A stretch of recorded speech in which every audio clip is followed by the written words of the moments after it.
Welcome to Lashgasm Radio by Lash Affair. I'm Jenelle Paris, and on this podcast, we're going to give you an uncensored, raw take on lashes and all things beauty. Welcome to today's episode of Lashgasm Radio. I have two of my favorite ladies with me today. We have Lisa Snyder, Director of Business Development, and you are really a lady of many hats, actually. You're involved in education and just really all the things at Lash Affair. And I have Cammie Hill.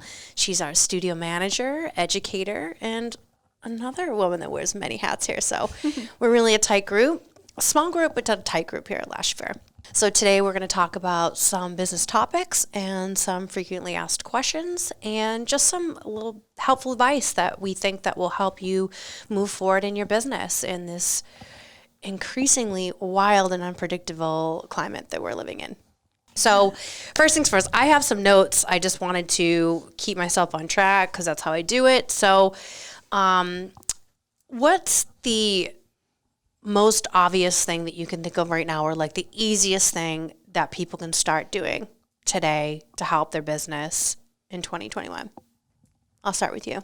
You know, that's a great question, because what I do at Lash Affair is make sure that our customers and professionals are taken care of. So whatever they need. I get that question a lot right now. Really, how am I going to start next year off right? It's very interesting because it is very specific to the type of business you run, how many employees you have, your experience level, how many experts you have access to. But I think number one, what I've learned is just going through everything with the pandemic and the changes in business is that you have to take care of your most loyal customers. Yeah. And that doesn't mean the same thing for everyone. And that's why this becomes a challenge. Right. Reading articles and consulting with experts is great. And sometimes, yes, looking for information on social platforms or meeting someone new who can educate you on specific topics or is successful is great. But first and foremost, understand your own business and then take care of the people that do the most for your business, who return, who come back for more, who are anxious to hear what you have to say or what you have to offer them.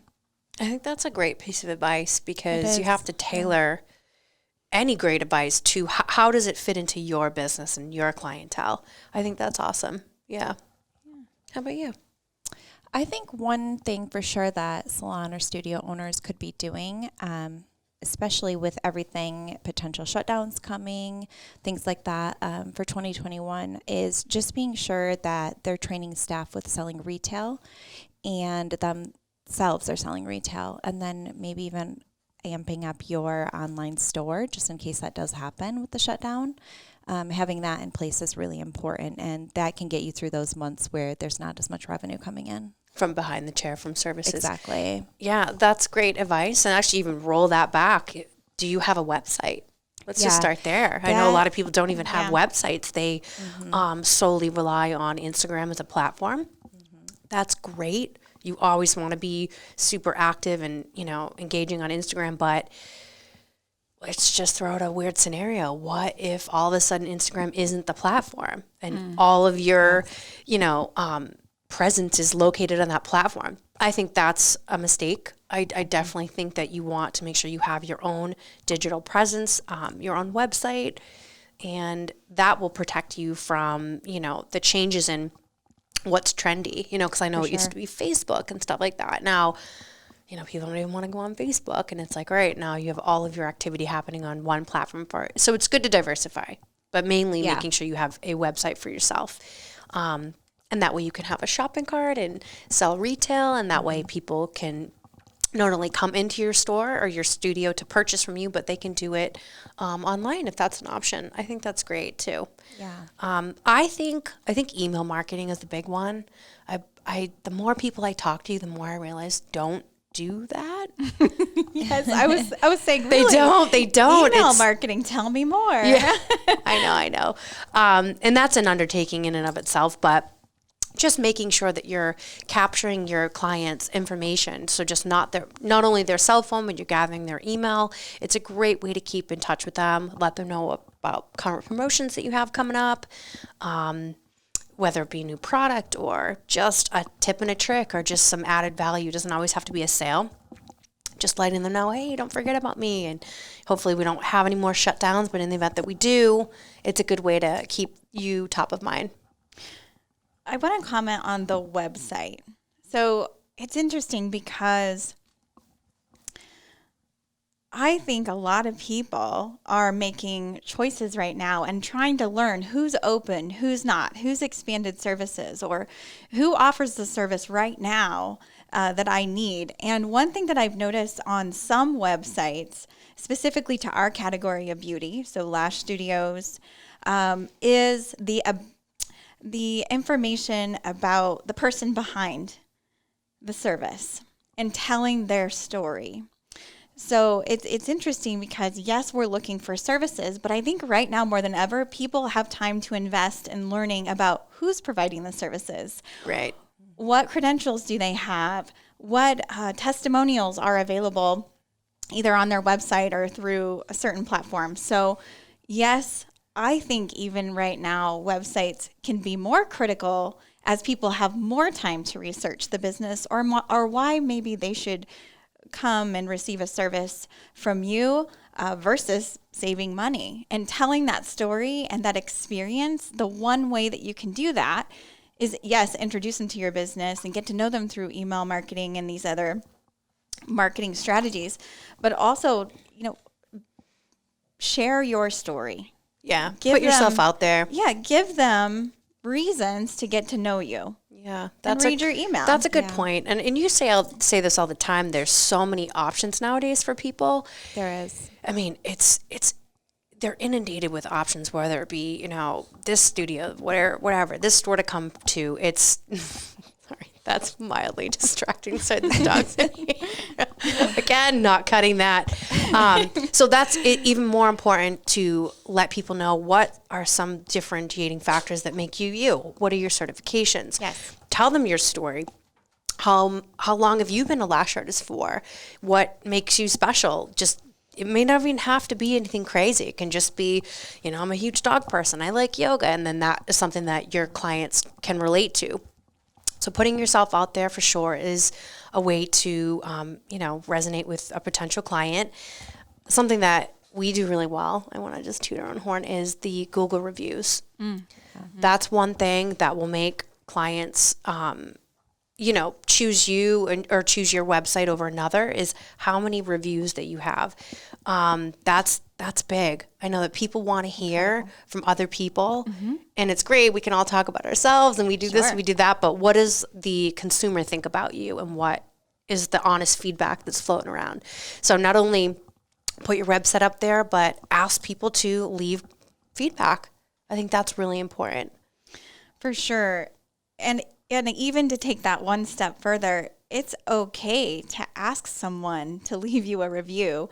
I don't want to start on another topic I have on my list today, but let's just go down these rabbit holes. I love it. Yeah, I think we forget to be advocates for ourselves. We know how to be an advocate for our family, our friends, our best friend who is a business owner, but we forget when our client has the best experience to ask them to narrate that, because it helps your business. At the end of the day, they only want to help you. They only want to help your business grow and to do these things. So to your point, yes, those reviews are incredibly important, but even more important is to ask for them. Yeah. And don't be afraid of the no. What's the worst someone's going to say? I don't have time. Well, that doesn't change your business. It doesn't change anything about you, but you can ask again. I mean, don't get me started on how to ask again. That's sort of my area of expertise, but that's why you're here, right? That's why I'm here. And ask for the review. Ask for the testimonial. Be an advocate for yourself when it comes to those things, whether it's building your website or whether it's gaining that stellar review, that 5-star review. Yeah, that's a solid piece of information, because, I mean, for years when I had my lash studio, I didn't do that. I was just like, oh, thanks for the compliment, but it wasn't like a hard. I would really appreciate if you referred me a friend, you get 15% off or 10% off or whatever the referral fee would be. I think that it was just like a more casual approach to like assuming that they would do it. Mm-hmm. It's like you're having that moment when you're, checking them out, and then you're like, yeah. And then you think that they're going to go out into the world and continue to be your cheerleader. Sometimes they do. Sometimes they do. They do, but wouldn't it be better to incentivize them in just a more professional way and just letting them know, hey, I have set up this referral program. And I think that it just makes you just seem a little bit more professional in that sense. I'm just not like, hey, buddy, you're going to do it. It's like, hey, it's a firm ask. Committed. And it's okay to hold them accountable. I know that sounds crazy, right? Because taking the step of asking for the review is one piece of it. But then when someone says yes, and you have good rapport with them and you know that they're genuine and sincere, it's okay to hold them accountable and say, hey, I noticed last time you didn't get an opportunity to do this. What would make it easier for you? Can I give you a few phrases and statements that would really help my business? This just allowed me to think of something really great, because we do this with our students as well. At the end of day 2, and generally we want to know what we did good, but we also want to know if there were things that we dropped the ball on. So Cammie, in some of our courses, or I should think all of them, I shouldn't say some of them, she asked the students, what were the top 3 things that you are taking away from this course? And I think that that's so, it makes it easier for them. It does. To like give an answer without having to be super creative. Actually, I shouldn't speak for you. What is exactly the statement that you say to them? That is pretty much top what 3 I things? say. Yeah, the top 3, or sometimes I say the top 5 or top 2, just depending on what I'm asking that day. But I also ask, okay, great, and is there any feedback for us? What could we do better? Because I always want to know that as well.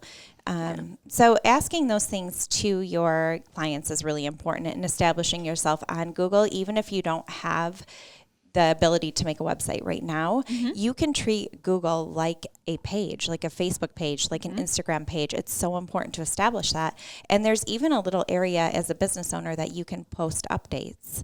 So it's people read that now. Yeah, you really can. So start there, if anything, and then put all your efforts into building a site. It's so important, as you ladies have talked about. You know, just to establish that right now.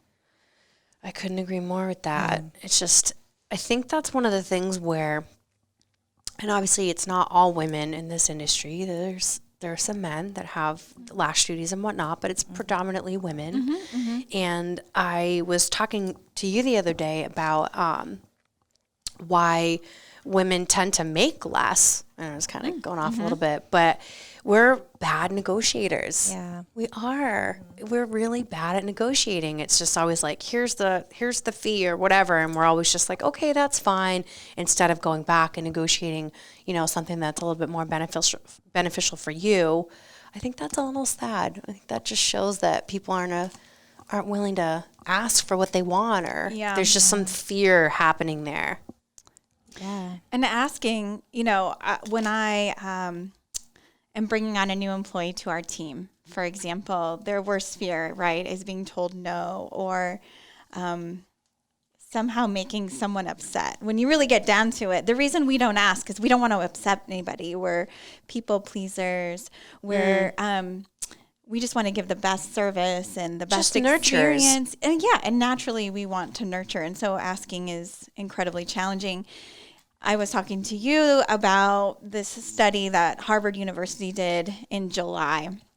And the results were just really eye-opening that women in general make about 71% less in salaries because simply we're not negotiating, we're not asking.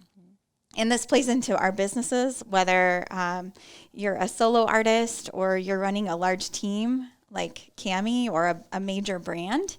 It's all about that asking. But even more eye-opening is through this study, I was learning that we as women, when we negotiate, we win, which is really fun. Who doesn't like to win? But even more so, the reason we win is typically because we're advocating for someone besides ourselves.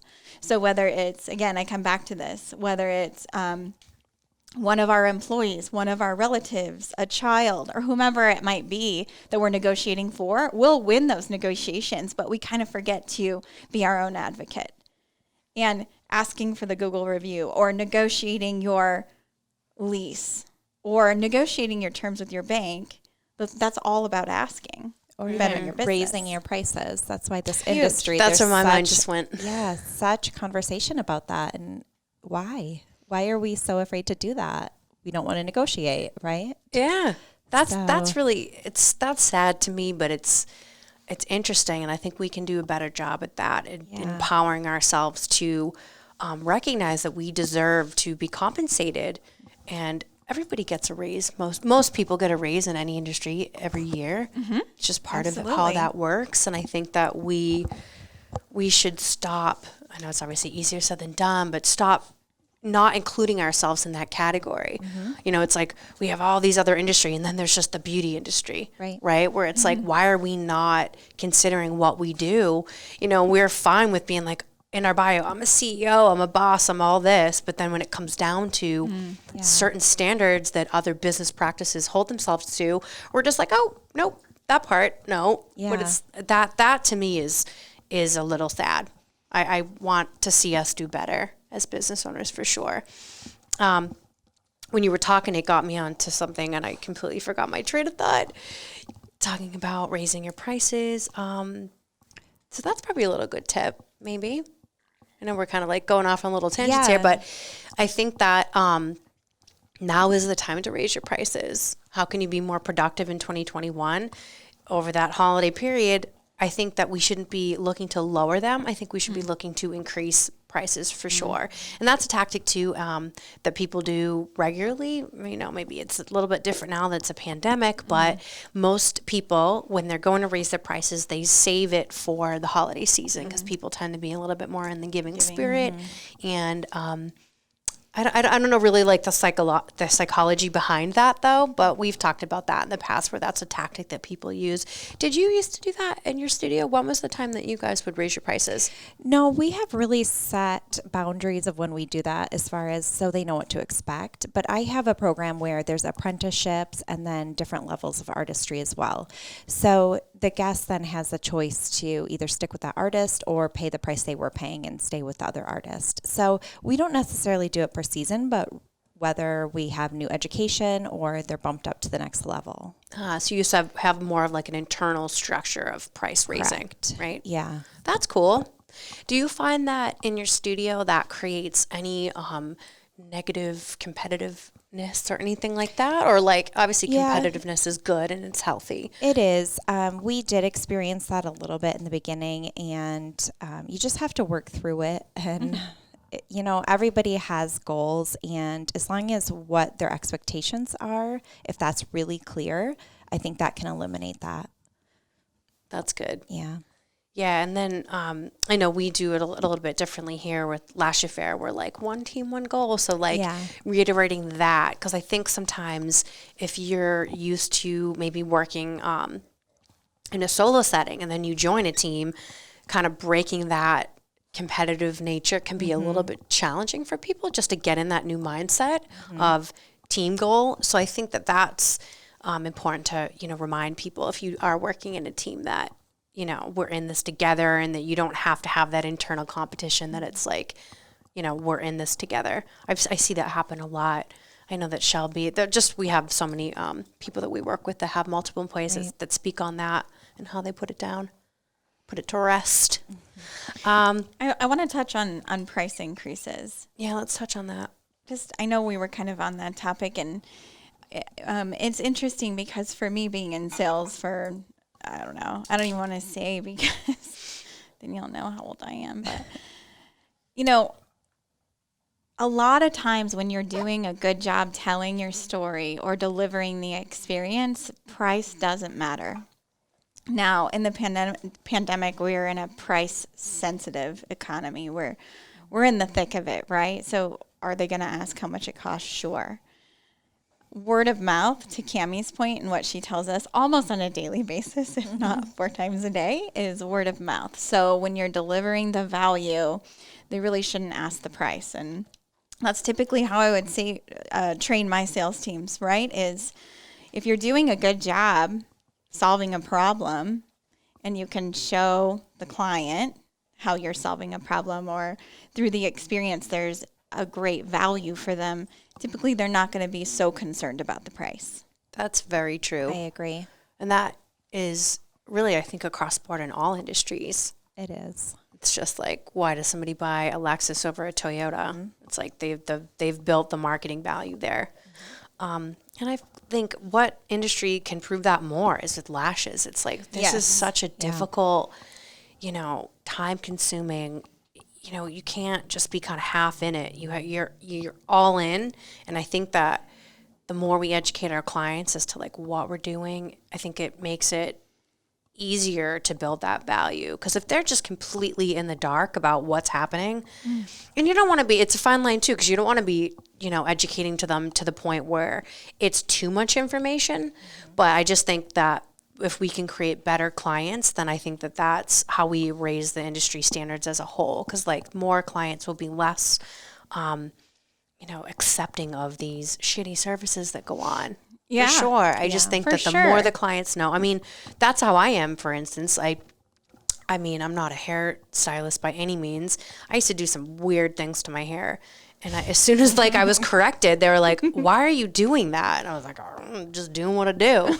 And then they told, I think it was, I can't even remember what it was. It's just something stupid. Like I was using a product that was stripping the color out of my hair. They're like, you just spent all that money.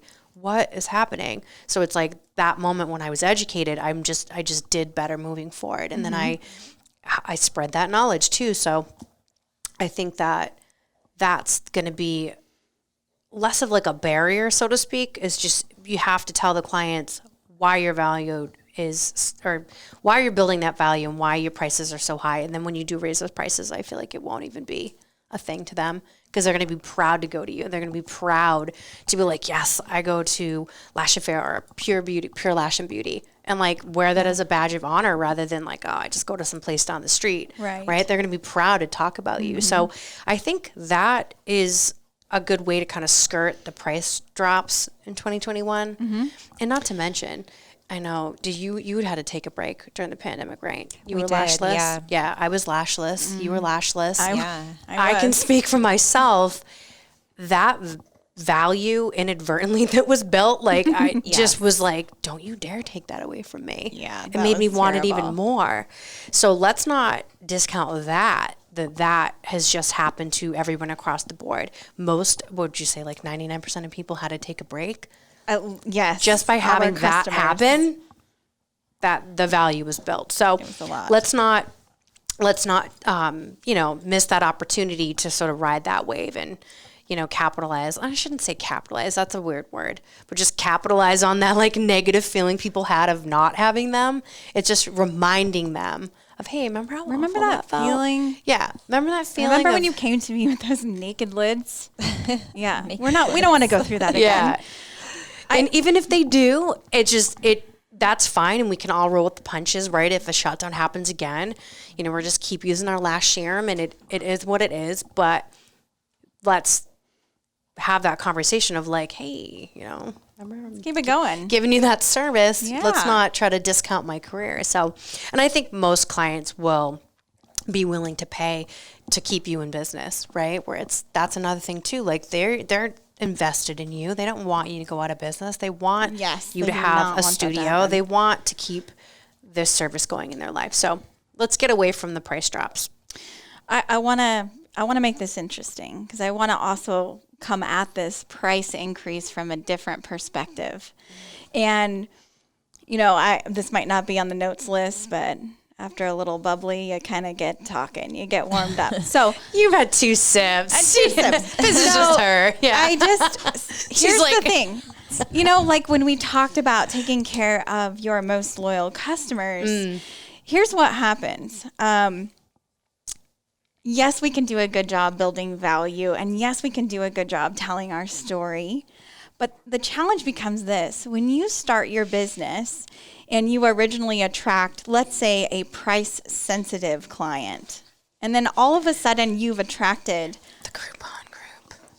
Yeah. Sorry. I mean, you can say it louder, but let's say you started your business, and we've all been there, right? We've all started our business. I did a Groupon. Yeah. I did as well. This is 100 years ago, so I'm coming from a point of a no. We've attracted that crowd. Yeah. So a lot of our price change, right, is going to, we're going to build value. We're going to tell our story. We're going to get all the 5-star reviews. But if we don't know our client, or we haven't attracted the right group of clients and created those loyalists, we are taking a little bit of a risk with a price change. So are we at the point in our business where we can afford to keep those loyalists, and that's enough loyalists to keep our business in play? Or are we too early, and have we attracted the wrong type of client? And can we just simply make some changes to set ourselves up for success for a price change? Maybe it's not now, maybe it's in 90 days or 6 months. So I know, Cammie, you can truly speak to this because you did exactly that, and it proved to be profitable. Yeah. So what I ended up doing to finally take the plunge after, I think I charged the same price for like 4 or 5 years, and I knew I should be charging more. But again, it's something in our industry, we're people pleasers, where I'm like, oh, I don't know if she can afford it. I don't know what's going to happen. So I ended up just quick doing the math of, okay, if I lose 50% of the people because I'm increasing my price X amount of dollars, how much will I end up making? And I was actually I'd be making the same and working less. So there you go. Why did I not do this sooner? It's like, it's not. We're just all afraid. We are. And it's not about the quantity of people you're seeing, because then I could focus on getting more education. I had time for that then, because I wasn't working like crazy to make the same amount of money. So just doing simple math. And then another interesting thing that I don't think lash artists think about, and I certainly didn't until recently, is how much are you charging for classic? How much are you charging for volume? And do you know the per minute of what that's bringing in? Because sometimes classic or lash lifts will bring you in more money than charging a volume service. So just calculating your actual per minute or per hour rate and seeing what services are, what are you making the most? Yeah.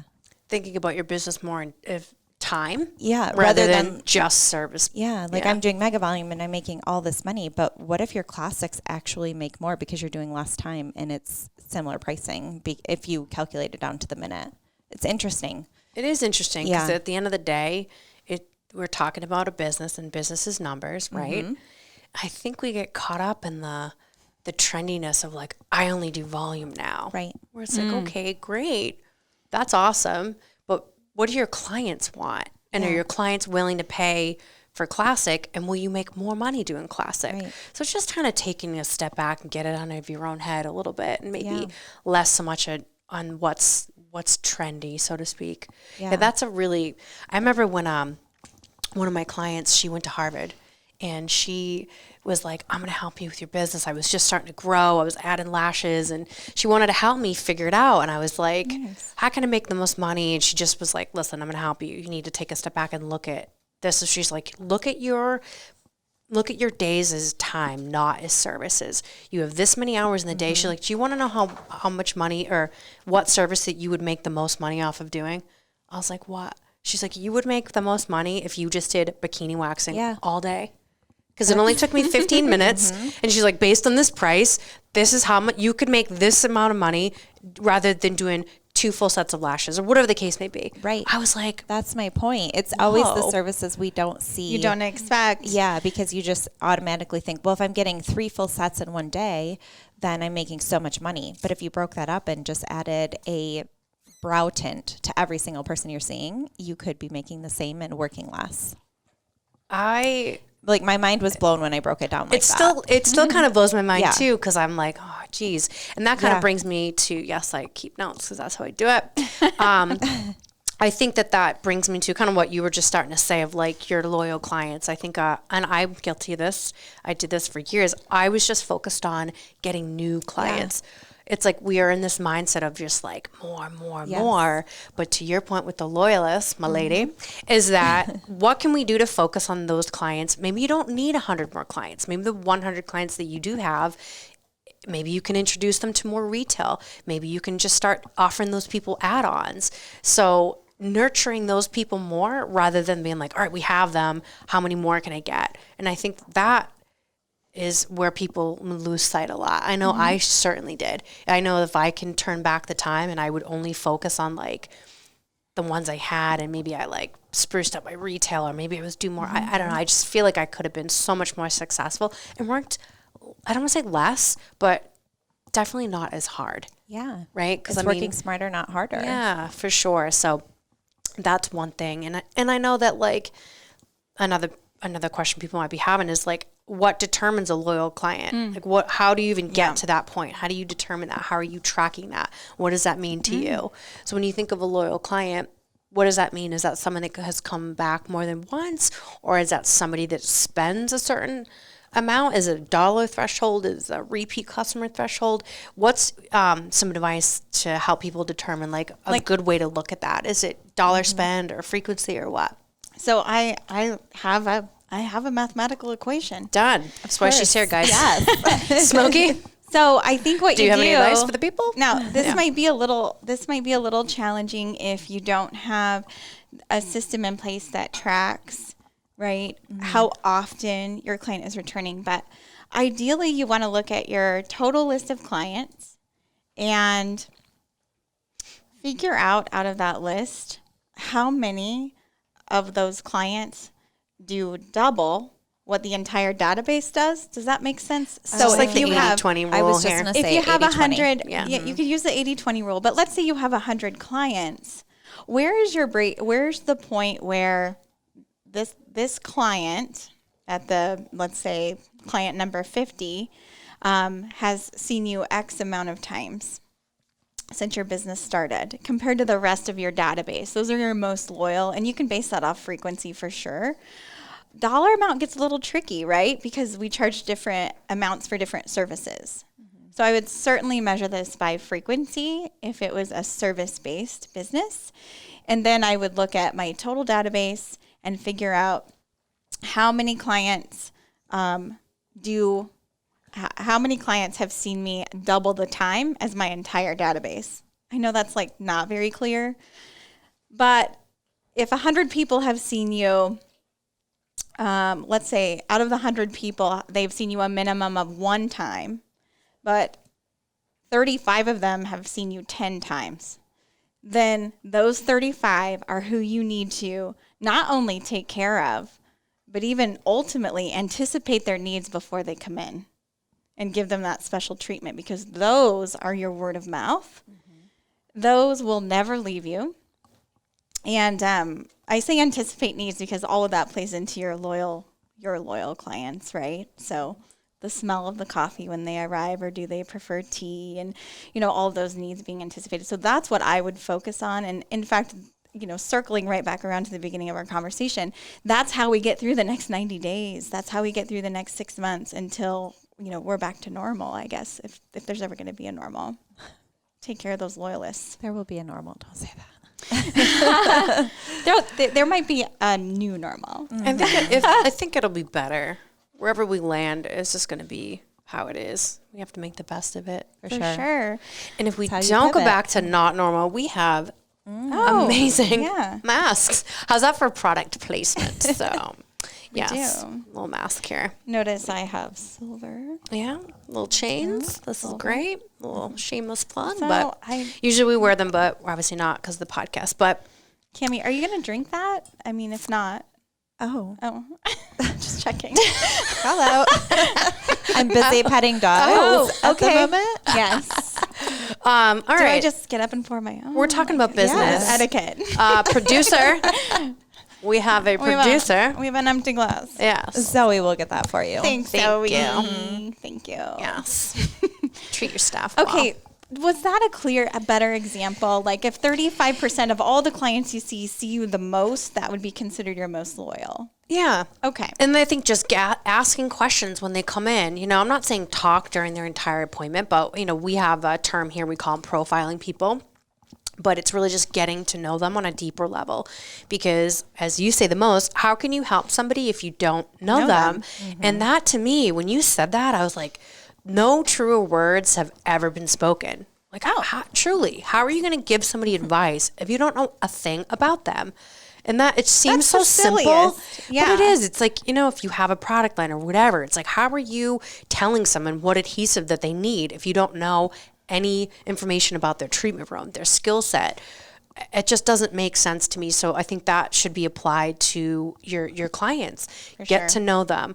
I'm not saying ask them all the same exact question, but I think just general questions of, you could pull them as to like, what do they want to see more from you? Do they want you to expand your aftercare line? Yeah. Do they want to see more retail? Do they want candles? Like, what is it that they want? And most likely, I don't know. I feel like they're going to want what you want. I always found that when I added more, because they're coming in. We're in the beauty industry. They're coming in for their brows or their lashes. It's like most likely they're also going to want that lip gloss or that cool little mask chain because we're all very similar in that sense. We are. We're women. We all probably want that necklace, that the little, last minute whatever near the desk that you probably don't need, but you want it because it's cute and it smells good or whatever the case may be. So you can use that as a guide, I think so. But asking doesn't hurt. Again, we just keep coming back to the ask, right? Yeah. So it's taking that moment to ask the right question that leads to that solid relationship, the ability to ask for the review or whatever it might be.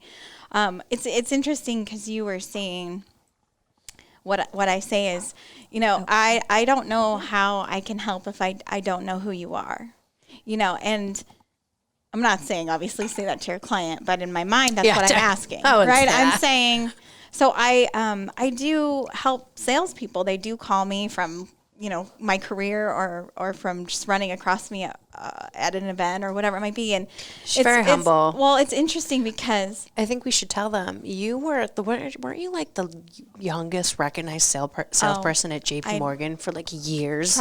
Probably not. I don't know. The youngest. And she was a woman, and that's badass. And I think you should be proud of that. So you're not just pulling shit out of your ass. I'm not. Have legitimate experience from other industries, and these are tactics that can be used. And that's valuable, I think, for people to know. So I didn't give her enough of an introduction. Yes. So I do have a background in financial services, and one of my the highest ranking position that I held was actually working with our high net worth accounts and making sure their money didn't walk away. And what I learned was a lot of what we're talking about here, but really quickly I learned is I can't really do a great job solving the problem if I don't know who I'm talking to. And so when I get these questions from salespeople randomly who text me and say, hey, Lisa, I'm running up against this wall. I'm trying to sell this product or I'm trying to sell this service. And it is the right solution, but I'm running against the wall. I'm just beating my head. And the first question I always ask, well, who are you talking to? And they're like, oh, well, a guy who owns a business. And I'm like, okay, tell me more. Tell me more. What's his budget? Did you ask him a few questions? Does he have a family? What are his needs? And at the end of the day, what are we trying to do for our clients? And what are we trying to do for anyone when we're introducing a new product or a new service? We're trying to save them time and save them money. That's at the end of the day. So when it comes to knowing your client and taking care of your loyalists, the first thing that I would do is understand them, to your point, ask those really great questions. But then I might find ways to customize their experience. So if I know that it's a mom who is coming in because she only has 3 hours to get everything done and take care of herself, I might introduce a shorter appointment time to her. Now, I don't know if that makes sense for a larger business across the board, but if I'm going to take care of my loyalists, I'm going to find ways to let them know that I know them, and I'm going to anticipate their needs. And those are the clients that when you come back to them and say, I'm raising my prices as of January 1st, and this is why, it's going to be a non-issue. It's like, oh, thanks for letting me know. And then they're going to be back, right, for their next appointment. So that's actually the way you know your loyalists. Raise your prices and see the reaction. Yeah. There you go. And then if they're like, okay, great, then you know those are your people. But to Jenelle's point, I always say know who your clients are. Raise the prices when it makes sense for when you have the right clients, when you run the numbers and you do all those things. Mm-hmm. So I love the idea of raising prices, but even more, I love the idea of who are you providing the services to and what matters to them. I like that. Yeah, because how else are you going to know what their nighttime routine if you don't ask them? Exactly. They're going to listen to you, right? When you say, if you come back here with missing lashes, I'm going to know you used the wrong makeup. I'm going to know you used the wrong makeup remover or cleanser or whatever it might be. And I'm going to hold you accountable to that because now we have a good relationship. Or what if you just uncovered that, your client has, light brows that they really don't care for? You could have been offering them a tint service if that's something that you offer. So they want what you have to offer. That's the point, is they want things to be offered to them so they don't have to maybe go and search for multiple people to offer them services. Why not just come to you for all of them? So don't be afraid to bring up what you offer and really get to know your people, because they could potentially want more of what you do. Let's see. What else did I say in my notes? The big one, nurturing. I feel like it's kind of switching gears a little bit, and this is more of a productivity hack that will help you stay focused, because I know that during quarantine, I know that when I spoke to a lot of people, or we had a lot of time, a lot of free time, but I think a lot of people sort of floundered a little bit because they were either scared or just watching the news and they just didn't know what to do. So, and then, I think social media, it's a gift and a curse in that sense, is that you can really go on social media for a productive, or have a goal in mind, and then just get lost in this rabbit hole. Like 6 years later, you're like, oh, okay, I've done nothing, but I know what the new shirts I'm going to purchase are, or whatever the case may be. Right. So I think just having, you guys, sorry, we're enjoying the combo? Yeah. Okay. We're listening. Is try not to be distracted. That's Good point. is time batching. I know that I've gotten a lot better at, sticking to a schedule. But if you have, a schedule in mind for, say, yesterday, I was like, from 10 to 11, I'm going to work out. And then from 11 to 12, I'm going to do some research. And from 12 to 4, I'm going to be editing. That's not really my schedule, but just really being specific as to what you're going to be doing that day, and only allowing yourself the amount of time that you're going to work on it for. So if you're like, all right, from 1 to 3, I'm going to do Instagram posting. I'm going to schedule my Instagram post, and I'm going to work on content. So from 1 to 3, that's all you're doing. And then when 3 o'clock comes, that's it. You have to stick to the schedule, and that way you can move on to the next task, and that way you are allowing yourself to be productive and then still get time to do the other things in your schedule. Because I don't know if that happens to you, which I know it does, don't lie. Or you're like, from 4 o'clock to 5, we're going to do this, and then 6 o'clock comes around. Now you didn't do the other task that was scheduled immediately after, and then you're just running behind, and then that creates that sense of like anxiety because you never feel accomplished, right? So it's like having the schedule, but sticking to it. Yes. That's a big thing. So you can I've set alarms on my phone where I'm like, all right, we're going to work on a course outline. And then when that alarm rings, that's it. We're going to move on to the next thing, because I know that's the biggest downfall for me. I just get caught up and I don't want to stop. But the problem is, then where does that end? Yeah. That just creates this like whirlwind of just like moving on. So that really has helped me have a little bit more structure. Mm-hmm. I love talking to people. Weird. Go figure. Weird. And also because I love talking to people and anticipating needs and creating customized experiences, that can get in the way of like getting tasks done, because I'll get a really great conversation, of course, and be learning about someone and not want to get off the phone with them or meeting with them or whatever it might be. So this is really the silliest, but I'm just going to say it. Please do. So there's like little tasks you have to do. Very incremental, small things, but when you don't get them done, they add up to big things. I'm trying to give a few examples, like reviewing payroll, just as an example. That takes maybe, depending on the size of your company, it could take 15 minutes, it could take an hour. What I wasn't doing before is like I knew on my task list that every Monday I would review payroll. But the problem was I wasn't putting the 15 minutes on my calendar to actually review the payroll, right? And so I'm like, oh yeah, I'm going to review the payroll. But yet I carved 0 time out of my day to review the payroll. So how does that help a person? It doesn't. And then you're like, now I'm going to try to cram in reviewing payroll while I'm eating lunch, which by the way, doesn't happen. This is like every lash artist or beauty professional's story where they're like, there's no break scheduled. There's anything. Nothing. It's just bum, bum, bum, bum, bum. I'm running behind.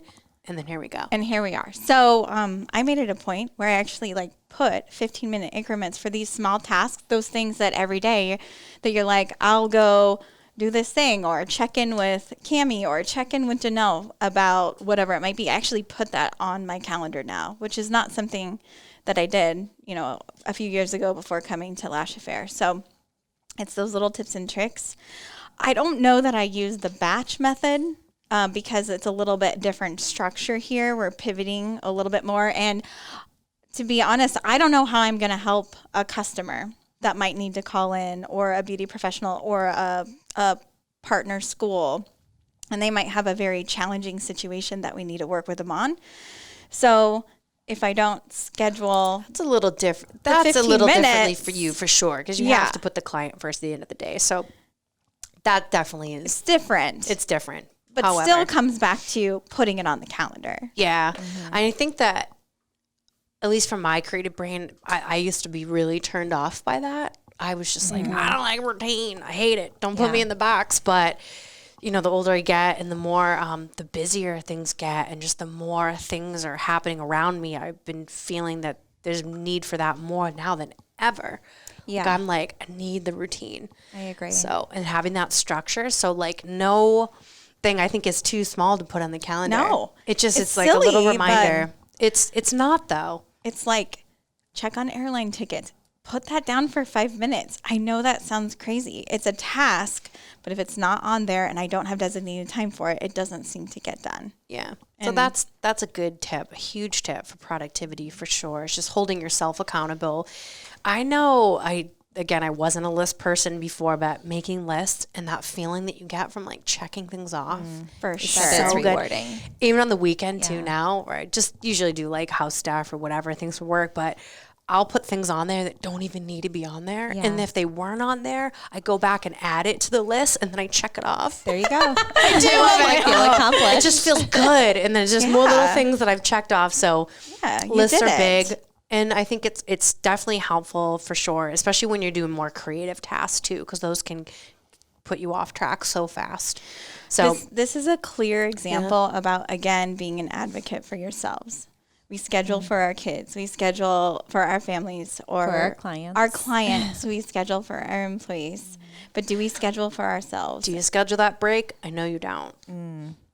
I on have that so break. many people. It's like 0 water or food all day, and then 4,000 calories and all the drinks, all it's the like, things. That's so common, but that is the fast track to burnout, in my opinion. Like I think every person I know in the industry used to do that.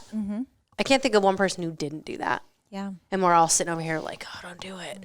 It's all the newer people coming out. I'm very passionate at just trying to guide people to have better habits, because that is such a bad habit to have. It's just not being structured and not allowing yourself to have scheduled breaks, putting yourself last, not stretching.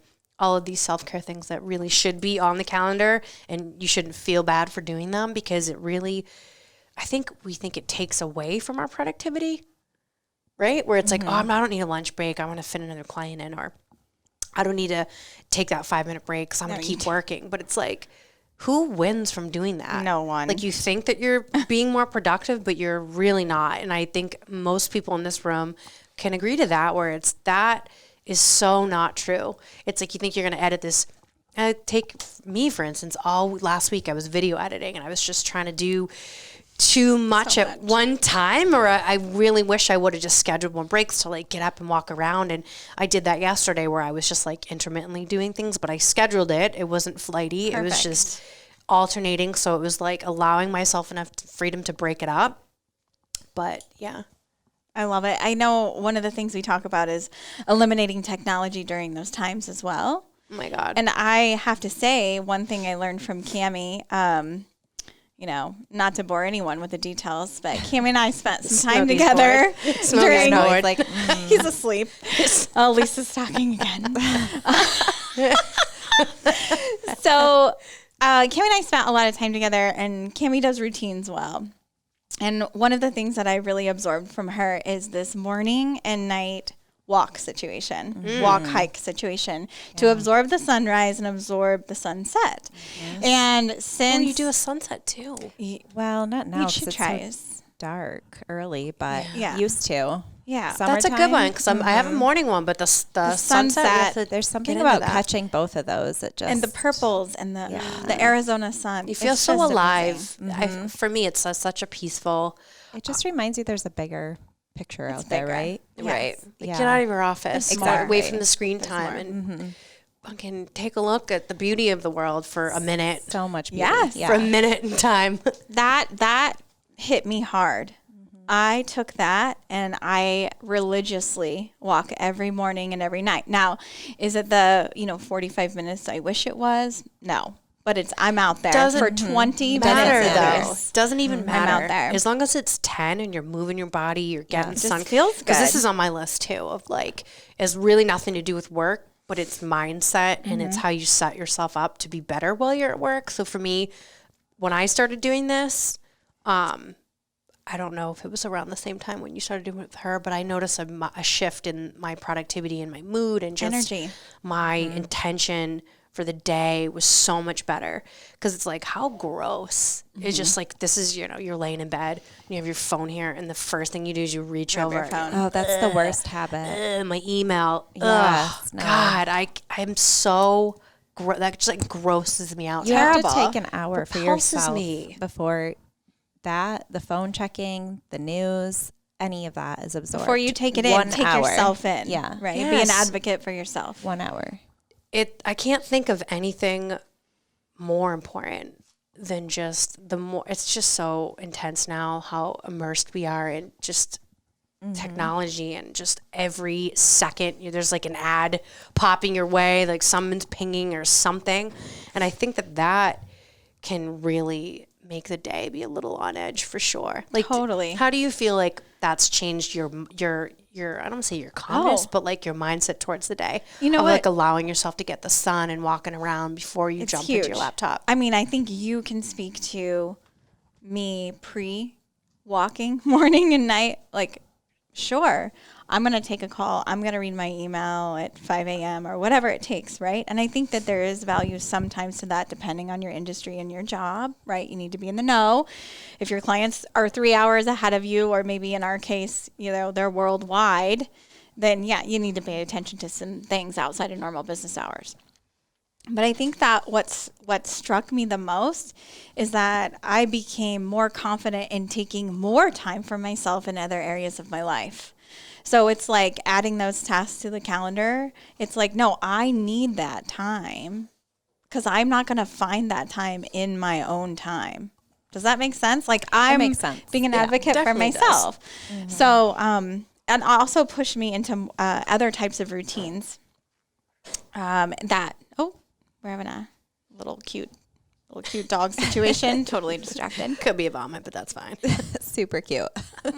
So cute. She's taking the time for herself. She's clearing it. Yeah. She's taking that time. She's just letting us know she needs a moment, putting it on the calendar. So yes, I think what shocks me is I have my best ideas. Oh, yeah. And I have my best aha moments when I can get in there and get lost in a sunrise or a sunset or get lost in the fresh air or the coolness and things, these little details about the environment I've probably missed for a long time because I wasn't paying attention or I grabbed my phone first. So, yes, are we going to grab our phone sometimes? We need to, for sure. But I do it too. Get I'm not out saying there. I don't, but like I actually stop bringing the phone into the bedroom to really try to make that. That is good. That's something because if it's I gotta near, do that.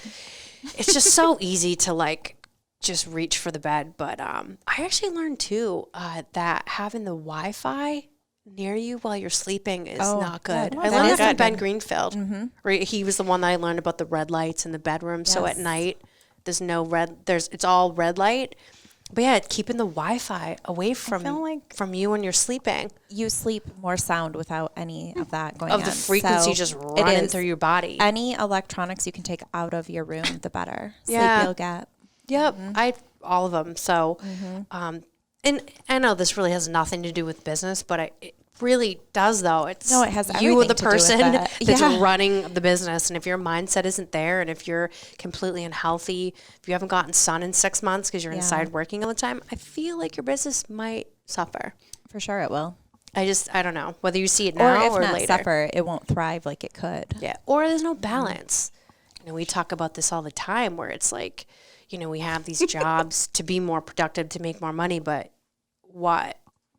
You're going to just sacrifice everything. What are you missing out for on? that? I think that there needs to be balance along the way, because that's not the way to live, in my opinion. So I think enjoying your life and allowing yourself those moments along the ride is important. So it's not just the destination, it's the journey too. So helping yourself maintain a healthy lifestyle, I think is really important. You know what I learned is if I take that time to myself, nothing bad happens. Shocking. The world still goes on. The world is, the clock still ticks. Yeah. The sun still rises. The sun still sets. Mm-hmm. People go on with their routine. I see the same people driving the same cars at the same time and doing all those things, and nothing bad happens. I know. Mm-hmm. So we can be advocates for ourselves. Mm-hmm. We can, negotiate our time and our schedules for ourselves if we're doing a good job. Mm-hmm. I think so. And it took me years to get out of that mindset. Same. I was like, I need to check my email every day. Yep. The second I wake up. Yeah. Because you needed my response 1 hour prior. Like I would have called you if I needed it. Yeah. And that's the thing too, where it's like if there is a big, I don't even know what you would even, like a traumatic incident that's happens at your work, most likely people are going to call. So I am a fan of, obviously, this advice is to never come off as like, oh, don't work hard, be a slacker. It's the opposite. It's set yourself up for success to work the hardest during certain work periods. And I'm sorry, but the world does not need your email response. The second you wake up, it just doesn't. I kind of feel different. It just doesn't. And I don't get Lisa started. I just feel like that this is like, the more we allow ourselves to be in that mindset, it's just like the slowlier and our population just gets like unhealthier and unhealthier. True. It's just not cool. Yeah. I don't know. Well, don't you guys think that this whole year has taught us new lessons like that? I think so. Yeah. It's opened our eyes to like, maybe that wasn't quite as important as I thought it was. Totally. So that's how, for me, 2020 has taught me a lot. And I think getting into that that's a whole different topic. But yeah, for sure. It's like quality over quantity, exactly. Right? Where maybe you are working less, but you're making more and you're servicing clients that are purchasing more. So you're, I don't know. It's just like it's a slower mindset, right? We're always just in this race with ourselves, right? It's just, you're the queen of the race. It's like, who are you racing? Not just you. But just me. You can just beat yourself down to a little not doing that. So I just feel like, to prevent that and just have a healthy 2021, I think pacing yourself and allowing yourself the freedom to be on a break and not think the whole time mentally that you're slacking, right? Totally. Or it's like that. It's like abusive. It's no, like, it what is. The fuck? Just take a minute, but don't be like, oh, I'm on a break. But inside you're like, oh my God, I'm not working. So it's like you're outwardly projecting that you're relaxing, but in the whole time inside you're beating yourself about actually not working. So that's not cool too. So you can't lie to yourself. You can't. And you can't. I think it's okay to take baby steps. Like with me, like I was okay with 10 minutes. Mm-hmm. And then I was okay with 15 minutes. And then I was okay with 20 minutes. And now how long has it been since you and I were walking together? She hasn't checked her email in 6 months. No, I'm just kidding. No, but I realized like, wow, it's okay. And nothing's falling apart when I take my 25-minute or my 40-minute now walk in the morning and at night. It just happened. So that's a miracle that Sheila. I'm it's sorry, okay that's to a miracle. It's okay to be scared too. That. It's okay to be scared that something bad might happen, and then hold yourself accountable. And when nothing bad happens, you have to be okay with doing it the next day, trying it again and trying it again. Baby steps. 40-minute walk. That is good advice too, because I mean, what works for me might not be as easy for you. Where I'm like, Yeah. check my email till 12 o'clock. You want to see how far I can take this? For sure. No, so baby steps and do what works for you, but just really allowing yourself that time. For me, that's been the biggest thing I've noticed in myself, and with having the business is like having a solid morning routine. So now I'm going to do an evening routine. I mean, I have a little bit of one, but it's definitely not revolved around the sunset, which sunset's my favorite. So you have to tell me more about that after. Yeah. It's good stuff. Another thing, let's see, I know we've been chatting for a while. What people can do for 2021 or really for the rest of the year. Maybe you do an audit and what's not working. And I hate to say what your weaknesses are, but I think that's a big one. Or if it's like, if cash flow wasn't, how do I say this? Forced shutdowns, I think definitely showed people where their weaknesses were. Sure. I know a cash flow for a lot of small business owners was one, where it's like, maybe ask yourself, okay, had I had more savings, maybe I would have been in a better position. So it's like, how do I reverse that? How do I get back to, how can I make that better? Maybe you have to allocate more savings during the year when you are really busy, or during the holiday months. Like, maybe I was going to say holidays now. Yeah, maybe Put you're it in the taking bank. 10, 20, or whatever the number is when you do your numbers. Off the top of every service, $5 to $10, boom, act like it doesn't even exist, and you're putting that away. So just really having an honest, hard look at what some of the weaknesses are in your business. I know that maybe you can speak a little bit more on that about, so maybe if you had no way to contact some of your clients, maybe gathering your email, maybe that was a weakness. Maybe you don't have all of their contact information because you're not doing full consultations. Sure. So it doesn't always have to be cash. I can definitely speak to what our most successful professionals did during the time that they were asked to close their doors, speaking from what they purchased, how they purchased from Lash Affair. And I think most importantly, I keep coming back to, it's okay when you have good rapport with your most loyal clients to ask them to help your business. That is okay. We have to be okay with that. But then secondly, give them a routine. I saw some really creative things out there, but give them a routine to follow until they can see you again. And that routine most likely is going to include things that you have to sell them, like retail, curbside pickup, those types of things. So at-home ways to care for your lashes, what you can do to create the look that I usually give you, all of those really fun posts, whether it was, and I don't want to get into do it yourself because it wasn't that. It was more about, how do you protect the health of your lashes? How do you maintain somewhat of a look so you feel confident and you look good when you're doing your Zoom calls and those types of things? So I think looking at, if you're not good at retail, and I know, Cammie, you touched on this at the beginning, or if you feel less confident with retail, that's a better way to say it. If you feel less confident with retail, I think that retail can set your 2021 up for true success, because that gives you another, and in my industry, we call it another sales channel, another way to sell something, right, and produce revenue outside of just service. So if you can get good at that, then you've got kind of, I don't want to say a fallback, but you do have a plan B. You have another place that you can direct your clients, another way that you can stay in communication. And that was what a lot of our most successful, I think, professionals really did a good job of, is they really thought that through, had curbside pickup options, worked with us, gave us a call. It's funny, we answer the phone here at Lash Affair. That's what we do. We do. A lot of brands don't, and a lot of brands had to. Not even just in the lash industry, like Just in general. Just in general. You can't get through to a person. Yeah, and I know. Ever. Never. It's so real. I hear people call me for sales advice all the time, and they're like, "Well, we don't have a way for our customers to call us." And I'm like, "Okay, that might be a problem. That's a weakness. That might be a problem. That's a weakness. Right? When someone dials a phone number, it's not because they have time. It's because they need help. So, yes, when our customers reached out to us here at Lash Affair and said, hey, struggling, locked my doors, here's what I'm thinking, here's what I'm building for my clients, how can you guys help? We did a lot of things to help.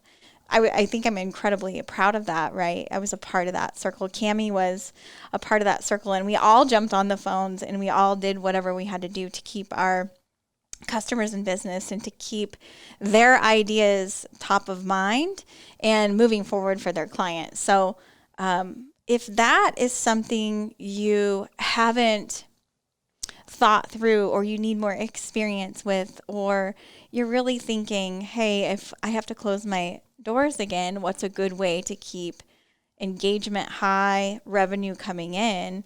I keep coming back to retail, and I keep coming back to curbside pickup and caring for your lashes and using the right products, those types of things. Yeah. So Protect your business. Not having retail, for sure, that is definitely a big weakness. I'm just going to say it for sure. Like, just flat out, it's not, you're really missing out if that's not something that you're offering. It's a lot of lost revenue. Yeah.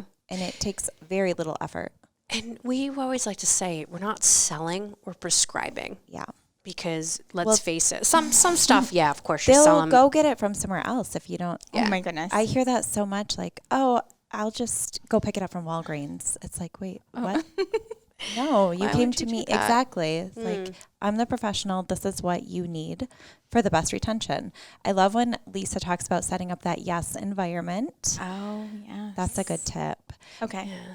But it's, it's selling retail. That helped us in the studio a lot. And you set up a yes environment because it's hard to argue when they're agreeing with everything you say about the product that they're about to purchase. Well, look at me. Look at me right now. You're already agreeing. You're setting up the yes environment. So and you I'm would like, buy yes. what I would. I'm like, what's next? So where do I sign up? That's what, That's what I talk about a lot with, those callers who give me the time, who want to spend the time on the phone and chat with me for a while. But it's helpful, you know. It is it's just helpful. sometimes you don't want to take that time to talk to someone on the phone that's trying to help you, but you could be missing out on some juicy tips. Juicy tips, and Cammie is touching on the yes environment. The yes environment. Tell us about that. Yes. Look at us. Yes. So it's really... It's the yes environment. Spelled Y-S-S. It's professional terminology. So I have had the opportunity now here at Lash Affair for about 3 years to talk to many salons, make salon visits when we could, which was such a privilege to talk to professionals that are giving the services and specifically their struggles. And so helping them gain that empowerment to ask for the retail sale. That is such a challenge because we're all afraid of no. We're all afraid of whatever might come. But it's also something we're not taught in school. Yes. So, we are creating the yes environment. We are. This is what it is. It's important for beauty professionals. We are never taught that in school, and that's a huge miss. The business side of it, asking for that. So, carry on. Yes. So creating a yes environment is really asking open-ended questions where the answer typically is always yes.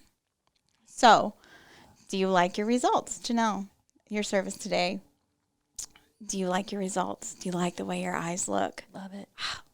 Yes. She's saying yes, right? Well, yes, I love it. Perfect. Sounds like you invested today. Thank you for choosing me. She's going to say, yes, of course. I'll always choose you, Lisa. You're so good at this, right? Maybe I don't do Janelle's. Maybe I do. Maybe I don't do Janelle's lashes. But today you do. I was like, no. So for this skit we do. No. Yes. Like, so it's creating the yes environment. Once you have them nodding their head, yes, you love your lashes. Yes, you had a great experience. Wow, I'm so enamored by what I see in the mirror. There's really no other answer they're going to give you. So when you say something, and I want to elaborate this on future podcasts, but when you ask good questions that lead to yes, and once you've got them nodding, they're in it, and you're saying, do you want to retain these results? Do you want to create this look at home? It's just like hair. When you leave the hair salon and you love your color and you love your style, you want to retain that. So you're going to buy the products that help you retain that at home. And a good stylist will give you a prescription for making that happen. Same with lashes. We're the creative, we're the stylists, and we're going to give you the prescription. So if you're nodding yes and you love your results and you want to maintain your results, what comes next but retail? The first step is caring for the lashes and the work that I just did and the investment you just made in yourself. So and it's value, offering value. It's value. just all Ask value. for the sale. I mean, Cammie, you speak to this because we implemented this, but how many times when you create a yes environment does someone ask for the price? 0. Oh. 0 times. 0 times. Because you've built all the value. Because value will be lasting more than cost. They don't care. How do I maintain this? You've just told me I can and how. Correct. It doesn't matter. So that's taking away all of that awkward. Do you want to buy this? Yeah, instead of Maybe? walking them up and being Ma'am? like, here's my cleanser. It's $20, but it's a really good deal. Just take it. You know, so awkward. Just need it. Yeah. This is what you Here's this need. cleanser. I love it. Yeah, exactly. I use it like every day. I just feel like what's new from Schitt's Some of the Creek. things. Yeah, some of the things. Ow. Right. It's Yes. like create that yes environment. But start that yes environment from the very beginning. So as you're cleansing their lashes, this is our foaming cleanser. Here's what it's good at.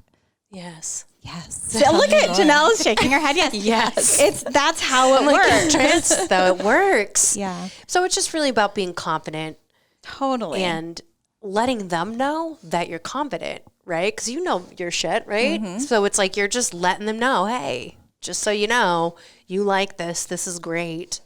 Let's maintain it. Let's what do you maintain think? it.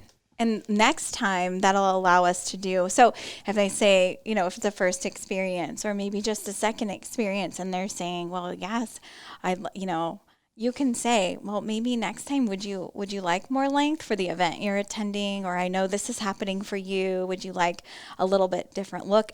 You're putting them in the yes environment still.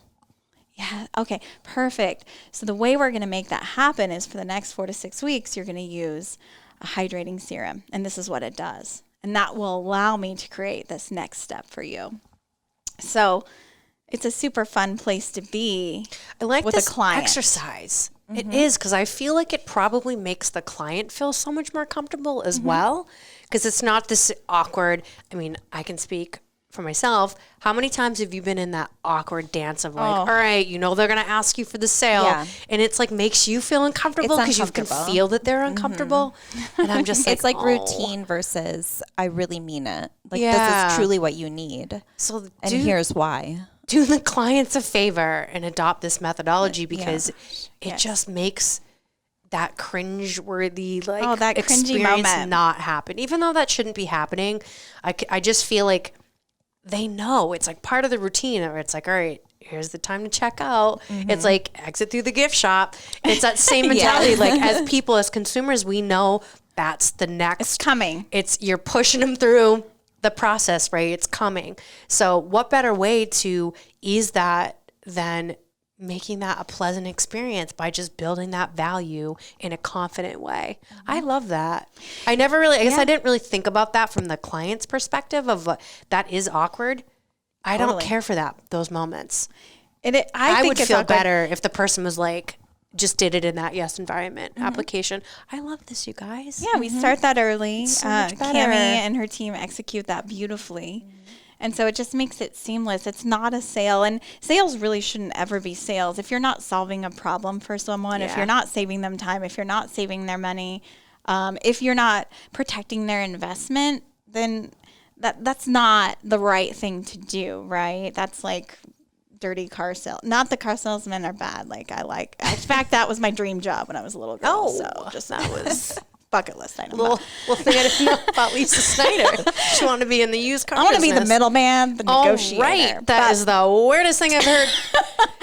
Yeah. So at the end of the day, it eliminates that cringy moment where the client knows it's coming. You know you have to say it. And we see this a lot with receptionists, right? As studio owners or salon owners. It's like, how do we overcome this? So we can't in this podcast overcome this, but I can tell you that I do have some specific phrasing and some recommendations that I make for receptionists, for large studios, to kind of eliminate that cringeworthy moment that Jenelle hates so much. So cringeworthy. I hate it every single time. I'm like, here we go. Here it comes. Here it comes. And then you have to like say no. And Clients get creative too. Yeah. I don't have time. Just take my card. I'm running late. Like there's all the things. But it's very difficult when you structure a question correctly for someone to say, no, I don't want to maintain my results. Right. What? It's the art of conversation. Right. You know, and not here, but in other industries, I might push back if someone said, yeah, I'm not going to buy that today. I'm like, oh, so you don't want to protect your $200 investment that you made today? I'm just checking. You know, and sometimes, I don't know. It depends on level of rapport. I don't recommend that in this industry, but there are times where it's okay to hold your client accountable. We talked about that earlier. I'm so inspired by that. My mind just went off on like how we can help people Sure. You implement can help that. a lot of people. But Yeah. also not to be discouraged that they actually do say no, which is rare. okay. It's rare if you set up that correct environment, and that takes practice. But just make the notes and then follow up with them the next time. Remember that cleanser we were talking about? I did notice you had a little bit more loss. Maybe the eye mask would be better paired with the cleanser. And then, And just reiterate. yeah, your retention will be so much better, Susie. Say their name. That's another Because good it one is. too. It's like, Always say their name. yes. aren't you more apt to buy something or donate if somebody's using your name versus like, do you want to add $5 to save the dolphins? Nope. It's like, no, I mean, yes, but no. I mean, I do. I want to say that. Cammie wants to save the dolphins, but like you just referred to me as a nobody asking for that. Like, get a little more personal. Don't be afraid to get personal. Sorry, I just started thinking about dolphins. I Dolphins. know. I know. I We was love like- dolphins. Dolphins are weird. What? You don't like dolphins? Oh, no. There's a dolphin That thing is that Jenelle 100% has. another podcast. Oh, really? Sorry. I didn't know. It's- Sorry, of all the we're things gonna I could have share- chose. Dogs, you have a dog on your lap. I'm Well, also because I would never say no to saving the dogs. That's why I couldn't say that. But yeah, that's true. But There's a video. I'll share it I with you later. do. ooh, can't wait. Okay. Sorry about the dolphin reference. No going back now. No, I don't want to wish them harm, but it's just not my jam. So but dolphins nod their thrilled. head yes. I'm I mean, thrilled. I'm just saying. Yeah, they do. I'm thrilled to expand in further podcasts Right. and maybe some other areas on how to really help people with that awkward, cringeworthy moment and turning that into a successful, pleasant experience for not only It you, should be great. but the guest or the client. Sorry. All right. I feel like we've been chatting for quite some time, going off. I'm loving this. I think another thing we can kind of switch gears a little bit on is what you can do for your business today, not next year, now, is I think stop focusing on competition, on what the competition is doing. I had this conversation yesterday, or I don't know what day it is. It was probably yesterday because that was Monday. Yeah, stop focusing on what everybody else is doing and do what you do well. Yeah. Create a solid infrastructure, right? Something you can stand on, a foundation. You know you're good at it. You know you're the best at it. And move forward with your direction. I see a lot of what's happening. It's alarming. I hate to bring up this topic, but it is what it is. I know. I feel like sometimes people, professionals in our industry, are getting distracted by these, quote, master educators that are going to teach them something new about their business. Now, I'm not saying that you can't learn all the time from new people or new ideas or new things, but I just eliminate your distractions and focus on what you do well, and you'll do well at it, right? Yeah, I think, yes, I do agree with that. I think I said last time we were chatting on a little podcast, I was like, just be careful who you take advice from. Yes. Because I think you can go down a slippery slope where, someone's telling you their success story about do this, do that, but they're leaving out a lot of back-end information. And then I just think everybody has a different skill set. I think everybody has a different team. I think everybody has access to different information, different resources. So what works for somebody else might not work for you. So I was more being like, that is a great point, but I meant like, don't focus all of your day on what the lash studio down the street is doing, because then that whole entire time, all of that effort distracted you from what you are bringing to the table. What are your goals? What are your, qualities that you should be marketing? Like, you're spending your time focusing on competition. It doesn't put you ahead at all. It's just, you're getting caught up, I think, in the wrong things when you do that. So I just think the sooner that you can get away from that, the better.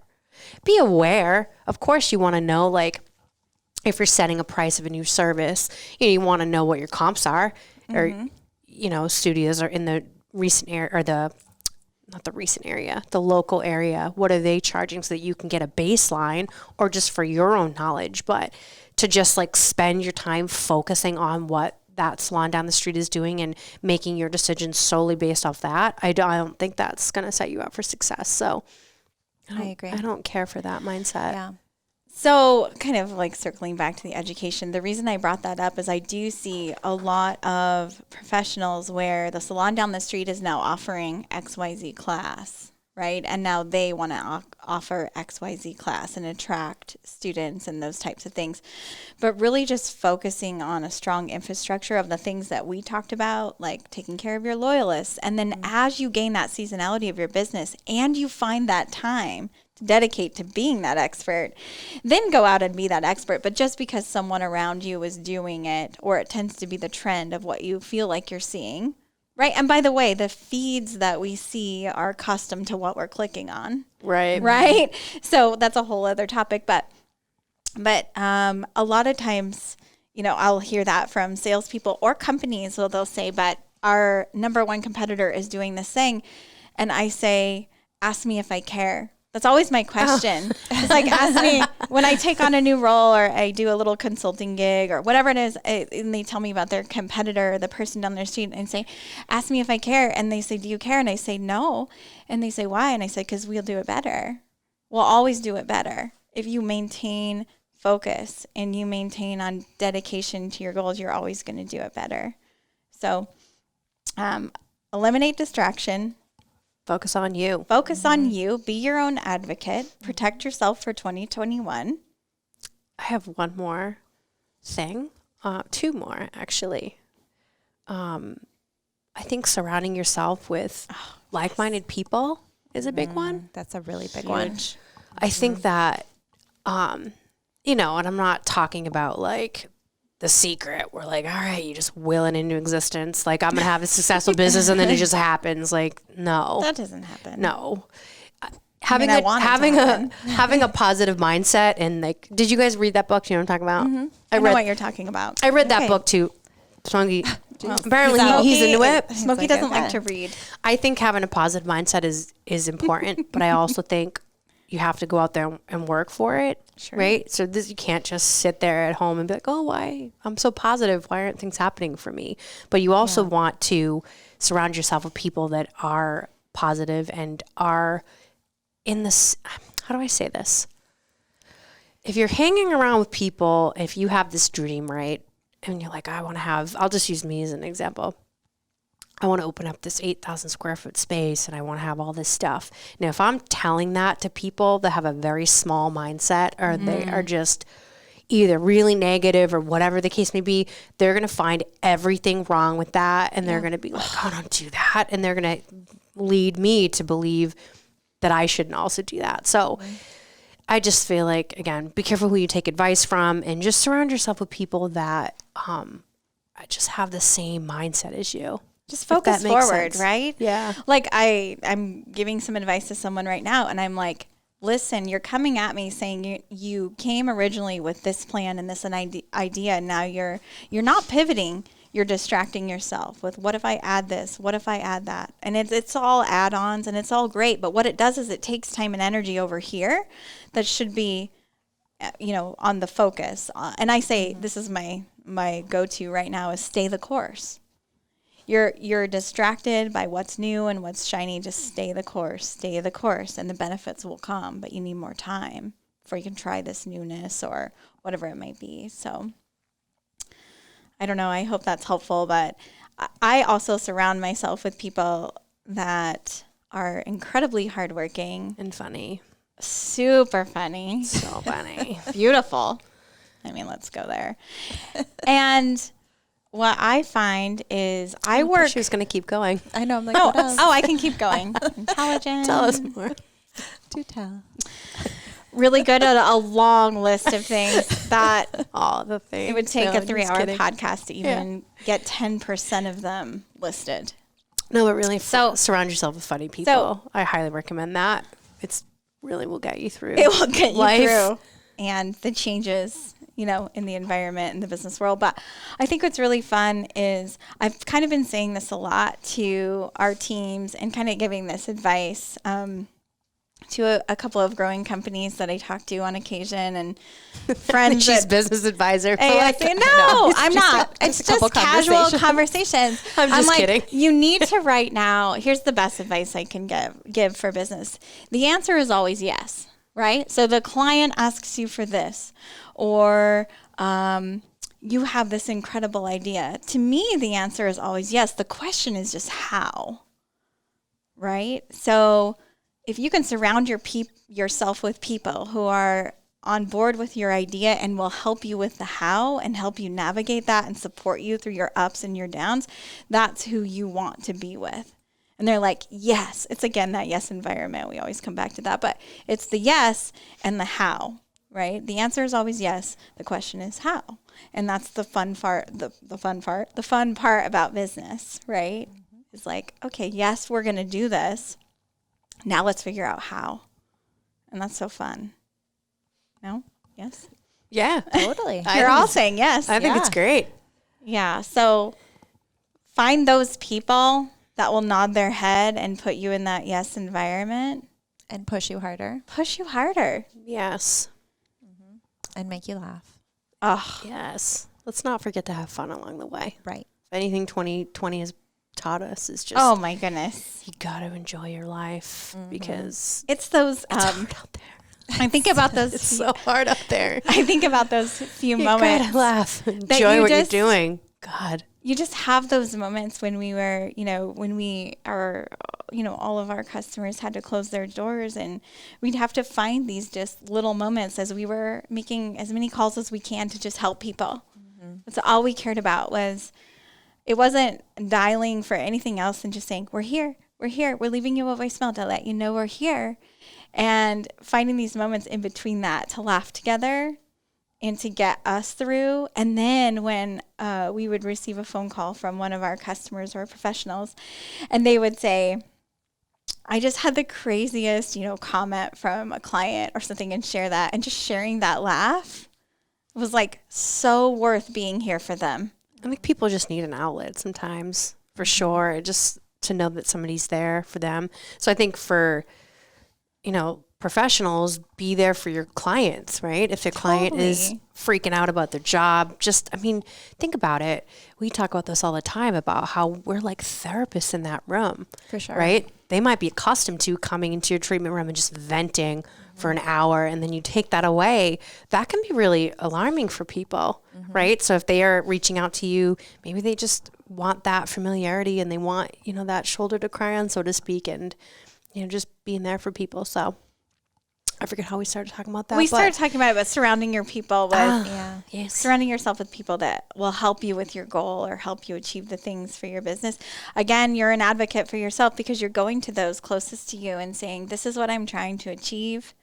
Help me achieve this. Tell 5 of your friends to come and have service from me because it's different, and here's why. So circling back around, being an advocate for yourself, and then creating that yes environment. I love it. All right. Well, I feel like that we should end on a really good note. Our producer is pressing me Zoe. to wrap it up. Yeah. I'm going to take a photo because that is the cutest thing I've ever seen. Sorry. She's being very cute around the camera. So if you are somebody that's listening to this, we have video that you can watch as well. So I highly recommend that. We usually have Yes. dogs floating around, lots of fun things happening in the studio, which is happening right now. Yeah, it's so much better to watch. You guys want to wrap it up? Let's wrap it up. Yeah. I feel like that was great. So hopefully you found this helpful and some real talk about business. It's not always pleasant, but that's life. Stay tuned for more. Thank you for joining us. Thank you for being here, you guys. Of course. Yeah. Thank Come you for back having to us. us. Yeah. We love to help. Yeah, that's what you do. It's what we do. Lisa, love to help Snyder. There she is, guys. Signing off. Thank you for joining us. Thank you for listening to today's episode of Lashgasm Radio. I'm your host, Jenelle Paris, and today we were chatting with Cami Hill and Lisa Snyder. We discussed some hot business topics on how to be more successful in 2021. You can find us on Anchor, Apple Podcast, YouTube, and of course, lashaffair.com. If you liked this episode, please share, like it, and leave us some positive feedback. We really appreciate it. Thank you for listening. We're out.